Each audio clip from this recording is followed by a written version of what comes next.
নমস্কার বন্ধুরা, অসমীয়া ভাষা শিখতে চাইলে আমার চ্যানেলটিকে সাবস্ক্রাইব করে পাশে থাকা বেল আইকনটি টিপে দাও। অসমীয়া ভাষা খুব সহজ একটি ভাষা।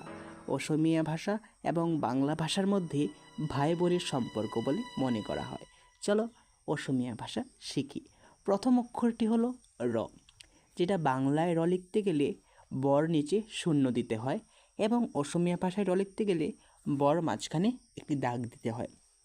আরও এরকম একটি অক্ষর আছে যেটাকে ও বলা হয়, যেটা বাংলায় ব্যবহার করা হয় না, হিন্দি এবং অসমীয়া ভাষাতেই সেই অক্ষরটি ব্যবহার করা হয়। এরকম করে আরও কয়েকটি বর্ণের মাঝখানে পার্থক্য, সেটি অন্য ভিডিওতে আমরা তুলে ধরব। এটাই ছিল অসমীয়া ভাষার ছোট্ট ভিডিও, এটা পার্ট 1। যদি চ্যানেলটিকে ভালো লেগে থাকে অবশ্যই সাবস্ক্রাইব করবে এবং আমি এই সম্পর্কিত আরও ভিডিও তুলে ধরব। নমস্কার।